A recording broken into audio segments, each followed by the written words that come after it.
Bom, os ciclos biogeoquímicos. O que é essa palavra? Biogeoquímicos. Químicos é em relação aos componentes químicos e onde eles estão ao longo da Terra. Ora, esses componentes químicos estão em ambientes físicos, por isso geo, ora estão em componentes orgânicos, por isso bio. O primeiro ciclo, então, que a gente estuda é o ciclo da água. Quais são os tipos de água? Água líquida, água gasosa e água sólida. A água líquida está presente em mares, rios, oceanos, todos esses acúmulos de água que sofrem o processo de evaporação conforme a temperatura e o passar do tempo. Essas moléculas de água gasosa se condensam em forma de nuvem e se precipitam em forma de chuva, que seria a água líquida. Essa chuva, ela infiltra pelos solos, voltando, então, fechando o ciclo, voltando para os mares, oceanos e rios, e também é absorvida pelos organismos vivos. Nesse caso, as plantas, elas realizam um processo que a gente chama de transpiração. Assim como a gente transpira, elas também transpiram. Por quê? Porque as raízes delas coletam os nutrientes delas e esses nutrientes precisam ir lá de baixo, no subterrâneo, até lá em cima, na copa da árvore, até a folha mais alta. O que ajuda esse fluxo de seiva a subir, que é um processo contrário à gravidade, é justamente a evaporação e liberação de água. Por que eu estou falando disso? Porque a gente, na verdade, estuda os ciclos biogeoquímicos para entender alguns problemas ambientais. Por exemplo, existem massas de ar que vão desde o Equador, passam pela floresta amazônica, beiram aí o Brasil e vai até o Sudeste. Essas massas de ar, elas vão levando tudo que esse ar contém. Então, nesse caso, tem a floresta amazônica repleta de árvores e todas elas fazendo esse processo de transpiração, liberando água gasosa para a atmosfera. Essa massa de ar, então, capta toda essa água, junta, leva até o Sudeste e essa massa de ar precipita em formas de chuvas. Então, a grande maioria das chuvas que ocorrem no Sudeste é devido, na verdade, à evaporação lá das plantas da floresta amazônica. Esses são chamados, então, de rios aéreos, que é um rio, é a água que vem do céu, assim, digamos. Então, o que aconteceria se toda a floresta amazônica fosse desmatado? Que, na verdade, esse processo vem ocorrendo há bastante tempo. Sem árvores, sem transpiração ainda vai existir a massa de ar, mas não vai existir mais a água contida nessa massa de ar. E aí o que acontece? Para de chover aqui. Existiram grandes períodos de seca no Sudeste que podem ser ligados, sim, ao desmatamento da floresta amazônica.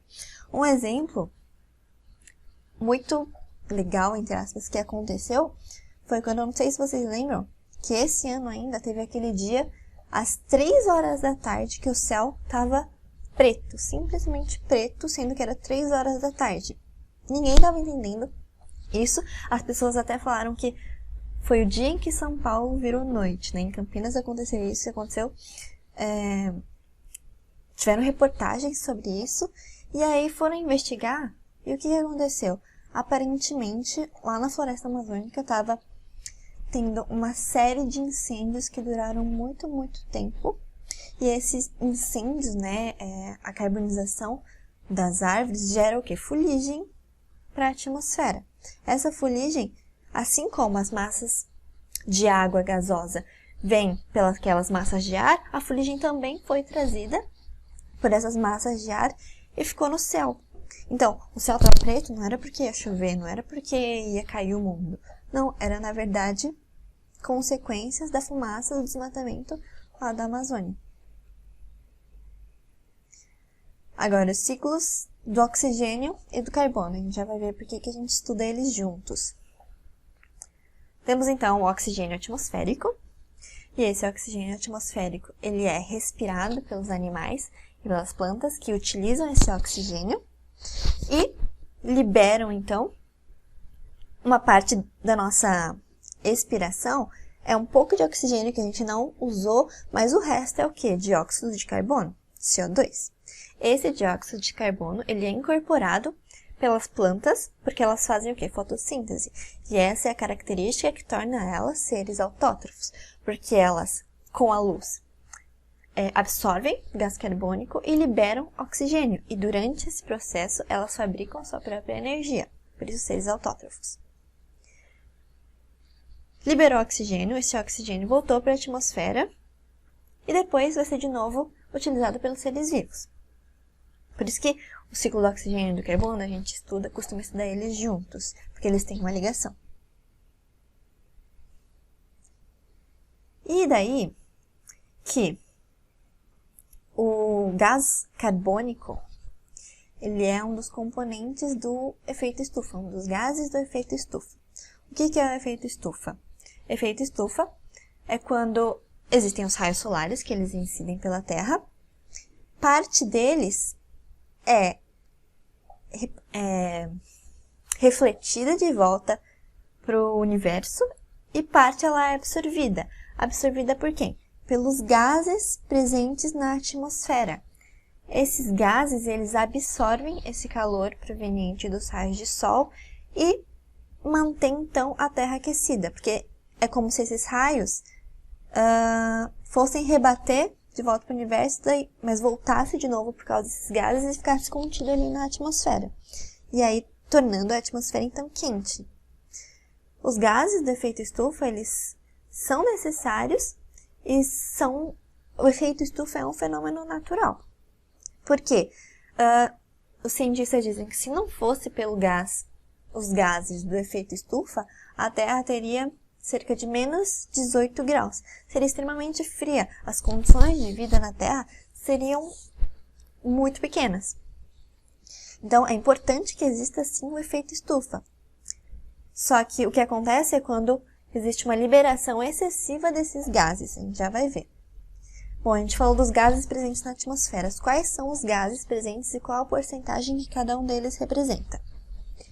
Temos o gás oxigênio, O2, o gás carbônico, que é esse que eu acabei de falar, o gás metano e o gás nitrogênio.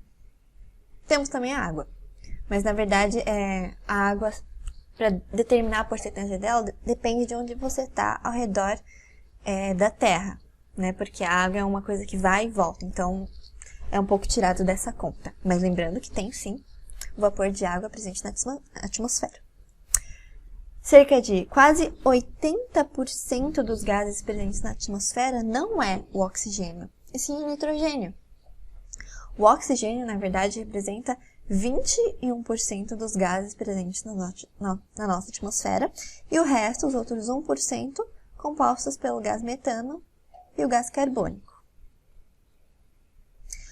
O gás metano e o gás carbônico são os gases, inclusive, do efeito estufa. Daí o que acontece? A vida é assim?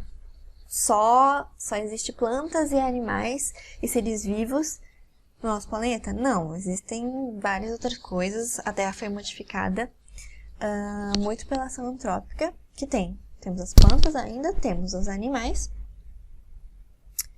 e temos também indústrias, temos queima de combustível fóssil e desmatamento.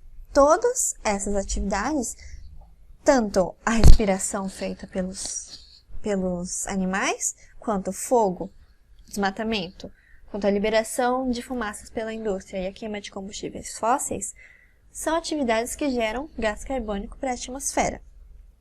De todas essas atividades aqui, a única que retém esse gás carbônico da atmosfera é a atividade das plantas, a atividade de seres autótrofos, que inclui também as algas, que são seres que são protozoários. São seres eucariontes, eu ia falar procariontes, mas são seres eucariontes. A única, então, é a fotossíntese, que retira o gás carbônico, libera oxigênio e, nesse processo, produz energia para o indivíduo. Só que, percebe que a proporção é muito diferente, existem muito mais atividades que liberam gás carbônico e muito menos as que absorvem da atmosfera, principalmente se existe o desmatamento. E aí, o que acontece? Aumenta-se então os gases do efeito estufa na atmosfera, os gases que retêm calor na atmosfera, fazendo com que a Terra fique mais quente do que ela deveria.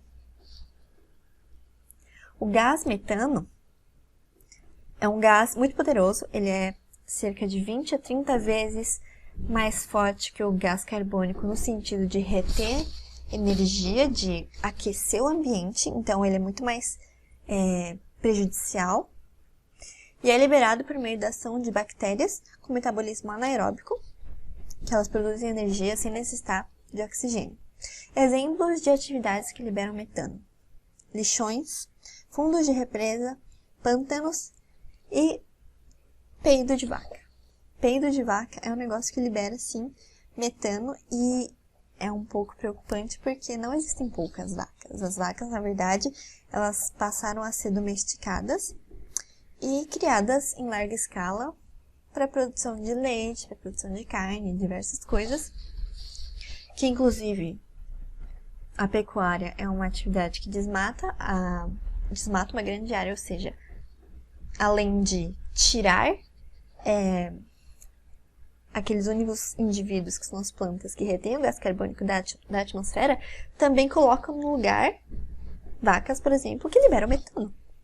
Por isso que a pecuária é responsável por 48% dos gases de efeito estufa no Brasil. Só que, felizmente, o gás carbônico ele é 400 vezes mais presente na atmosfera do que o gás metano. Mas mesmo assim é algo preocupante e mesmo assim é algo que afeta muito o planeta e contribui para o quê? Para o chamado aquecimento global. Então o efeito estufa e o aquecimento global têm uma relação muito íntima. Quanto maior o aumento dos gases do efeito estufa, gás carbônico e gás metano, mais a atmosfera, mais o planeta Terra vai esquentando. Quais são as consequências do aquecimento global? Derretimento da neve, das montanhas e geleiras. Não sei se vocês sabem que uma pequena parcela só de toda a água existente é água doce. E toda essa água doce, ela está presente nos rios e nas geleiras. Se essas geleiras derretem e vão para o mar, mistura água doce e água salgada, e a água doce vai se perdendo. E o que a gente ingere, o que a gente precisa, é justamente a água doce. Então, tem derretimento das geleiras, aumento, então, do nível do mar por causa do derretimento das geleiras, acidificação dos oceanos, que é o branqueamento e morte dos corais, que aí desequilibra a cadeia alimentar, porque vários organismos dependem daquele coral, vários organismos usam aquele ambiente como a sua casa. Então, se a casa morre, todos os organismos dependentes deles também morrem. Aumento dos fenômenos climáticos decorrentes de mudanças de temperatura, como furacões, reduções de chuva e estiagem, e outras consequências. E daí eu quero que vocês vejam o vídeo do Nerdologia que fala sobre aquecimento global, porque ele traz justamente a discussão de que você acha que o aquecimento global ele é verdade? Né? A gente muito ouve essa pergunta, né? Se você acredita que é verdade ou não. Só que ele traz algumas relações que são muito interessantes, que as evidências de que o aquecimento global, que os cientistas acharam que é real, é igual às evidências de que da relação do câncer com o cigarro. E isso é uma evidência que ninguém questiona. Já agora, aquecimento global, as pessoas questionam, as pessoas até perguntam, você acredita ou não se aquecimento global existe? Ninguém te pergunta se você acredita ou não que cigarro causa câncer no pulmão. Então ele fala um pouco disso. Eu só não vou colocar o vídeo dele aqui, porque acho que dá direitos autorais depois. Mas vou colocar o link na descrição para vocês verem.